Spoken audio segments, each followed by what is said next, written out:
The discovery the warning alarms screamed through the shuttle's cabin as Marcus Chand fought with the controls. Sparks flew from the navigation console, while red lights bathed everything in an angry glow. Through the cracked viewport, the asteroid, Mining Station Omega-7, grew larger by the second, its metal structure gleaming against the starfield. "Come on, you piece of junk," Marcus muttered, his weathered hands dancing across the emergency controls.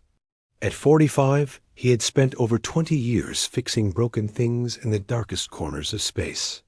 His gray-streaked hair was pulled back in a practical ponytail, and his coveralls bore the patches of a dozen different engineering cores. The shuttle's engines coughed once, twice, then died completely. Marcus braced himself as the craft tumbled toward the station's docking bay.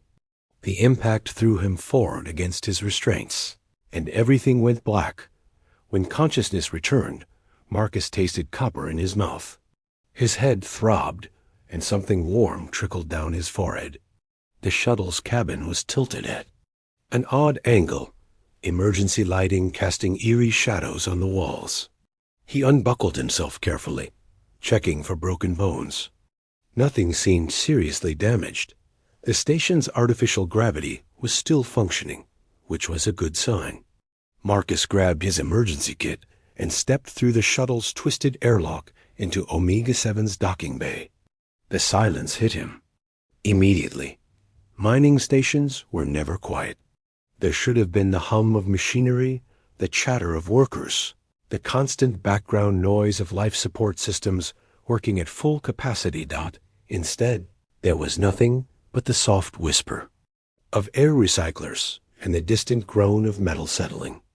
Emergency lighting strips provided minimal illumination, creating a maze of shadows between the massive ore containers and processing equipment.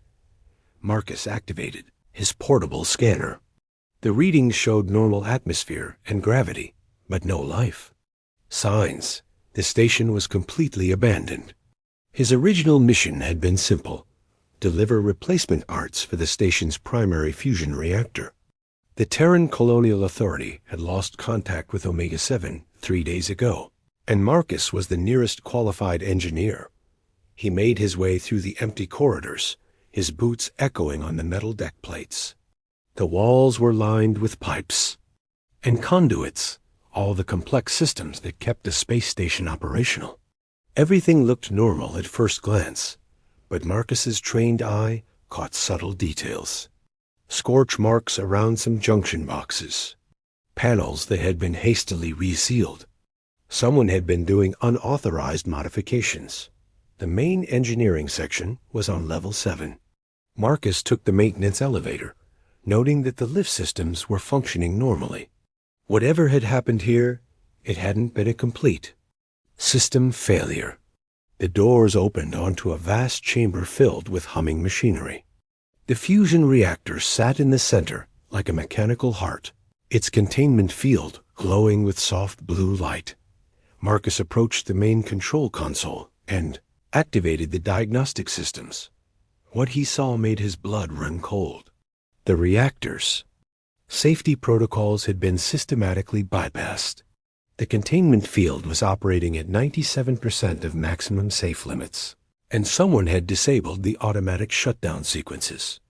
If this continued, the reactor would suffer catastrophic failure within 18 hours. But that wasn't the worst part. The failure wouldn't just destroy Omega-7. The station was positioned at a critical point in the local shipping lanes.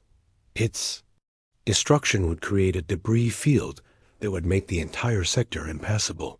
3 colonial worlds depended on those shipping routes for vital supplies. Millions of people would be cut off from the trade networks that kept them alive. Marcus's fingers flew across the control interface, trying to access the modification logs. Most of the files were encrypted, but he managed to retrieve some partial records. The timestamps showed that someone had been working on these systems for the past week, always during the night shifts when the station was minimally staffed. New chill ran down Marcus's spine as he read the technical details. The modifications were brilliant, almost elegant in their complexity. They showed an intimate knowledge of fusion reactor systems that few engineers possessed. The work was so sophisticated that Marcus wasn't sure he could reverse it, even with unlimited time and resources. He needed to find out what had happened to the station's crew. The residential section was 2 levels up, and Marcus took the stairs, his emergency kit bouncing against his hip. The crew quarters were eerily pristine, as if everyone had simply vanished in the middle of their daily routines. Coffee cups sat half empty on tables. Personal belongings were scattered around rooms. It looked like the crew had evacuated in a hurry, but there were no signs of struggle or panic. Marcus made his way to the station commander's office. Commander Sarah Vasquez had been running Omega-7 for 3 years, and her personnel file indicated she was a competent leader with a spotless safety record. Her office was neat and organized, with commendation certificates lining one wall and family photos on her desk. The commander's personal computer was still logged in. Marcus felt a pang of guilt as he accessed her private files, but the situation was too urgent for normal protocols. He found the crew evacuation order dated 3 days ago. It was brief and to the point. All personnel report to emergency evacuation stations immediately. This is not a drill. Follow Protocol 7. Protocol 7 was for catastrophic system failures that threatened the entire station. But according to the logs, all systems had been operating normally when the evacuation order was given. Something didn't add up. Marcus dug deeper into the commander's files and found a series of encrypted personal logs. The encryption was military grade, but Marcus had learned a few tricks during his years, working with various colonial authorities. It took him an hour to crack the first file. Commander Vasquez's voice filled the small office, tinged with worry. Personal log, A1. We've discovered unauthorized modifications to the reactor systems. Someone with high-level access has been making changes during the night shifts. I've ordered a full security review, but preliminary findings are disturbing. The modifications appear designed to cause a catastrophic failure that would look like an accident. Marcus felt his heart racing as he played the next log entry. Personal log, Day 3. Security footage has identified the saboteur. I can't believe what I'm seeing. The person responsible has somehow gained access to our most secure systems. And they know exactly what they're doing. They're not just trying to destroy the station. They're trying to make it look like human incompetence caused the disaster. The final log entry was the most chilling. Personal log, A5. I've ordered immediate evacuation. The saboteur is still on the station, and I don't think they're entirely human. The security footage shows someone who looks exactly like Engineer. Marcus Chun from the Terran Engineering Corps, but Chun isn't scheduled to arrive for another week. I've sent an encrypted message to Colonial Command, but I'm not sure anyone will believe this. If something happens to us, the truth is in the security archives. Marcus's hands trembled as he shut off the log playback. Someone who looked exactly like him had sabotaged the station. He rushed to the security center, his mind racing with possibilities. Clone? Android duplicate? Some kind of shape-shifting alien? The security center's main console was still active. Marcus pulled up the archived footage from the past week and began scanning through hours of recordings. Most showed empty corridors and normal station operations. Then, on the recording from 6 days ago, he saw himself. The figure on the screen moved with his exact gait, wore identical coveralls, even had the same habit of running a hand through his hair when concentrating. But there were subtle differences. This other Marcus moved with more purpose, more urgency. His eyes held a haunted quality that Marcus recognized but couldn't place. He watched in fascination and horror as his doppelganger worked on the reactor systems with incredible skill and efficiency. Every modification was precise, executed with the confidence of someone who had done this exact work many times before. The other Marcus knew exactly which panels to open, which circuits to modify, which safety protocols to bypass. But the most disturbing part was how the other Marcus occasionally looked directly at the security cameras, as if he knew someone would be watching this footage later. In one particularly chilling moment, the figure stared straight at the camera and mouthed a single word: "Sorry." Marcus fast-forwarded through more footage, tracking his doppelganger's movements throughout the station. The other Marcus had been methodical, visiting every critical system and making small but significant modifications. He had worked with the focused intensity of someone racing against time. The final security recording showed the other Marcus in the station's communication center, sending a coded message to some unknown recipient. After transmitting the message, he walked to an emergency airlock, put on a spacesuit, and simply stepped out into the void. The external cameras tracked him for a few minutes as he drifted away from the station, then lost him in the darkness between the stars. Marcus leaned back in the security center chair, his mind reeling. Someone who looked exactly like him had systematically sabotaged Omega-7 and committed suicide by spacing himself. The station was now less than 17 hours away from catastrophic failure that would doom millions of people. He needed answers, and he needed them fast. The coded message from the communication center might hold the key. Marcus accessed the transmission logs and found the encrypted file. The encryption was unlike anything he'd seen before, using algorithms that seemed almost alien in their complexity. As he worked to decode the message, Marcus became aware of a soft humming sound coming from somewhere deeper in the station. It was rhythmic, almost musical, and it seemed to be getting louder. He followed the sound through the maintenance corridors, his scanner detecting increasing levels of exotic radiation as he got closer to the source. The humming led him to a storage bay that, according to the station schematics, should have been empty. Instead, Marcus found himself staring at a device unlike anything in human technology. It was roughly spherical, about the size of a small shuttle, and covered in strange symbols that seemed to shift and change when he looked at them directly. The humming was coming from this device, and the air around it shimmered with some kind of energy field. Marcus approached carefully, his scanner going crazy with readings he couldn't interpret. The device was clearly alien in origin, but how? Had it gotten onto a human mining station? And what was its connection to his doppelganger's sabotage? As he got closer, the device's humming changed pitch, becoming almost like a voice. Marcus couldn't understand the words, but somehow the meaning was clear. "You're finally here. We've been waiting for you to arrive again." The truth unveiled. Marcus stepped back from the alien device, his heart pounding. The voice, if it could be called that, seemed to come from inside his own head rather than through his ears.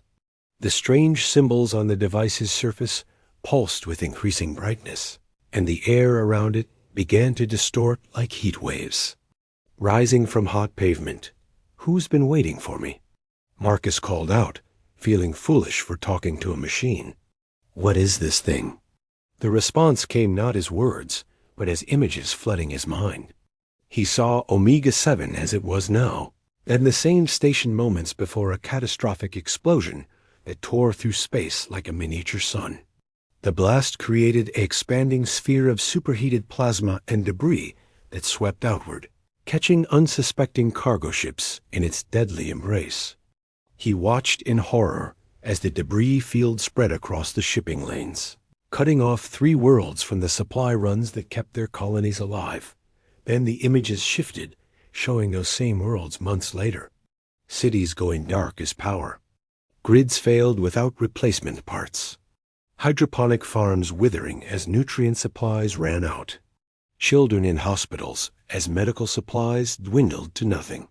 Millions of people dying slowly, not from violence, but from the simple inability to maintain the complex technological infrastructure that made life possible in the void between stars. Marcus staggered, the weight of those images crushing down on him. This is what happens if I don't stop the reactor from failing? The humming changed again, and new images flowed through his consciousness. He saw himself, but older, more weathered, with a scar running along his left cheek that he didn't currently have. This older Marcus was working frantically at a control console while alarms blared around him. The timestamp showed a date 17 years in the future. Understanding began to dawn on Marcus as he watched his future self. The older Marcus wasn't trying to cause the disaster. He was trying to prevent it, but something had gone wrong. The reactor containment was failing despite his efforts, and there wasn't enough time to evacuate the shipping lanes. The final image showed his future self making a desperate decision. The older Marcus was activating the alien device, his face set in grim determination. Reality seemed to fold in on itself around the device, and suddenly Marcus was watching the same scene play out again, but with subtle differences. This time, the older Marcus made different choices, tried different approaches, but the result was always the same. The reactor failed, the station exploded, and millions died. Marcus realized he was seeing a time loop, his future self trapped in an endless cycle of trying and failing to prevent the disaster. Loop after loop, his older self had tried every possible solution, growing more desperate with each failure, until finally he had hit upon a different approach. The humming stopped abruptly, and Marcus found himself face to face with his older self. The figure stepped out from behind the alien device, moving with the careful precision of someone who had lived through this moment countless times. The scar on his cheek was fresh, and his eyes held the weight of centuries. "Hello, Marcus," his older self said, his voice rough with exhaustion. "I know this is confusing, but we don't have much time. The reactor will fail in 16 hours and 43 minutes, just like it has in every loop before this one." Marcus took a defensive step backward. "You're the one who sabotaged the station. The security footage showed you." The older Marcus nodded sadly. "I had to. In the original timeline, the reactor failure was caused by a cascade failure in the primary cooling system, a faulty valve that no one knew was defective. The explosion happened during peak shipping traffic with dozens of vessels in the blast radius. The death toll was even higher than what the device showed you. So you came back in time to cause the same disaster just earlier?" Marcus couldn't hide his anger and confusion. "No," his older self replied patiently. "I came back to prevent it entirely. But I learned that simply fixing the faulty valve wasn't enough. The underlying design flaws in the reactor system run too deep. Any repair I made was temporary at best. The only way to prevent the disaster was to force an evacuation of the entire sector before the failure occurred." Marcus began to understand the twisted logic. You sabotaged the station to make it look like an imminent threat, forcing the authorities to clear the shipping lanes. Exactly. But I underestimated how quickly the Colonial Authority would send a replacement engineer. In previous loops, it took them a week to respond. This time, they sent you immediately. The older Marcus smiled grimly. "I should have remembered how efficient you are. How many times have you lived through this?" Marcus asked, a growing sense of dread filling him. 237 loops, his older self replied without hesitation. "Each time, I tried a different approach. Direct warnings, anonymous tips, sabotage, even trying to destroy the device itself. Nothing worked. The timeline has a kind of inertia. It wants to flow toward the disaster, and it takes enormous effort to deflect it permanently." Marcus looked around the storage bay, taking in the impossible situation. "So what makes this time different?" "You," his older self said simply. "In all the previous loops, I was working alone. But the device has evolved, learned from each iteration.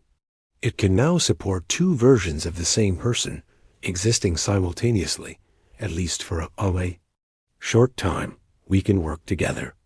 The older Marcus walked to a nearby control panel and activated a holographic display showing the station's reactor systems. The modifications I made aren't meant to cause a failure. They're meant to create a controlled, manageable crisis that forces evacuation while giving us the tools we need to implement a permanent fix. Marcus studied the display, his engineering mind automatically analyzing the complex modifications. What had looked like sabotage now revealed itself as incredibly sophisticated preparation. His older self had installed backup systems, rerouted power conduits, and created multiple redundancies that didn't exist in the original design. The reactor is currently operating at 97% of maximum safe limits, his older self continued. In approximately 16 hours, a specific sequence of events will trigger the catastrophic failure. But if we work together, if we implement the modifications I've prepared, we can prevent the disaster entirely. What about the Colonial Authority? Marcus asked. They'll want to know what happened here, why the station was evacuated. The older Marcus's expression darkened. That's the hardest part. In every loop, I've tried to find a way to save everyone without sacrificing the truth. But the universe seems to demand a price. Someone has to take responsibility for what happened. Here, Marcus began to understand the true scope of his older self's sacrifice. You're planning to disappear, aren't you? Let them think the saboteur escaped or died. It's the only way to ensure the timeline stabilizes in the correct configuration. His older self confirmed. The authorities will investigate, but they'll find no trace of the saboteur. The official report will conclude that an unknown hostile force attempted to weaponize a civilian facility, but their plan was thwarted by the quick response of a skilled engineer. Marcus felt a strange mix of admiration and sadness for his future. Self, you've been carrying this burden alone for centuries. Time doesn't work quite the same way in the loops, his older self replied. Each iteration feels real while you're living it, but there's also a sense of ... disconnection, like watching yourself in a dream that you can't wake up from. The hardest part was maintaining hope that eventually we would find a solution. The alien device began humming again, and both versions of Marcus turned toward it. The symbols on its surface were pulsing more rapidly now, and the air around it was beginning to shimmer with increasing intensity. It's time, the older Marcus said. The device can only maintain this temporal convergence for a limited period. We need to begin the repairs now. Working together, the two engineers moved through the station with practiced efficiency. The older Marcus knew exactly what needed to be done and where every tool and component was located. The younger Marcus contributed fresh energy and a slightly different perspective that occasionally suggested improvements to the plan. They worked through the critical systems methodically, implementing fail-safes and redundancies that would prevent not just the immediate crisis, but any similar problems in the future. The modifications were elegant in their complexity, turning potential points of failure into integrated safety systems.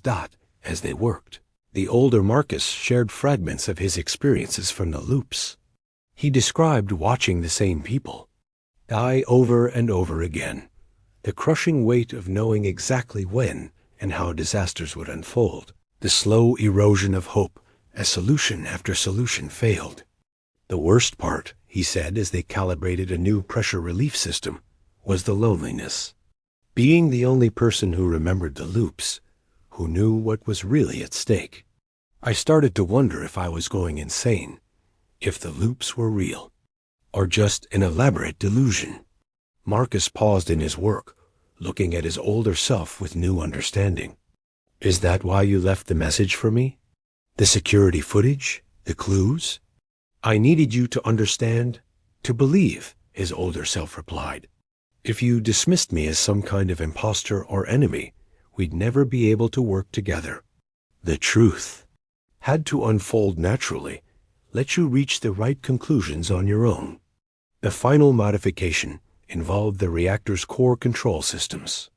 Both versions of Marcus worked in perfect synchronization, their shared knowledge and experience allowing them to implement changes that would have been impossible for either one alone. When they finished, the reactor was operating at optimal efficiency with multiple layers of protection against any conceivable failure mode. As they stepped back from the completed work, the alien device's humming reached a crescendo. The older Marcus was beginning to fade, becoming translucent like a ghost. "The timeline is stabilizing," he said, his voice now distant and echoing. "In a few minutes, colonial authority ships will arrive to investigate the station. You'll tell them you found evidence of sabotage, but that the saboteur has disappeared. The reactor modifications will be attributed to your quick thinking in an emergency situation." Marcus reached out toward his fading future self. "Will I remember this? Will I know what really happened?" "Some of it," his older self replied, now barely visible. "Enough to understand that sometimes the greatest victories come from sacrifices that no one will ever know about. The millions of people whose lives we saved will never know they were in danger. The colonies that will continue to thrive will never know how close they came to disaster." The older Marcus was almost completely gone now, just a shimmer in the air like heat waves. His final words were barely audible. "Thank you, Marcus, for being willing to believe, willing to do what was necessary. The loops are finally broken." Marcus stood alone in the storage bay as colonial authority ships docked with the station. The alien device was gone, leaving no trace that it had ever existed. In his mind, he could feel memories beginning to fade, the specific details of the loops becoming fuzzy and dreamlike.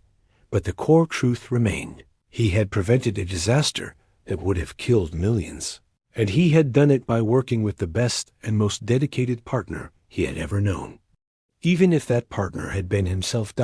As the Colonial Authority investigators boarded the station, Marcus prepared to give his report.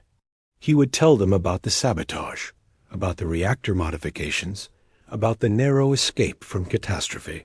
He would accept their praise for his quick thinking and technical expertise, and somewhere in the back of his mind, he would always carry the knowledge that the greatest heroes are often the ones whose sacrifices remain forever unknown, their victories celebrated by people who never realized they were in danger in the first place. The story of Omega-7 would become a legend in engineering circles, a testament to human ingenuity and dedication under pressure. But the real story, the story of loops and sacrifice and impossible choices, would remain Marcus's secret, a secret that reminded him every day that sometimes the most important battles are fought not for glory or recognition, but simply because they need to be fought. And sometimes the greatest victory is making sure that no one ever knows there was a war at all. Asterisk.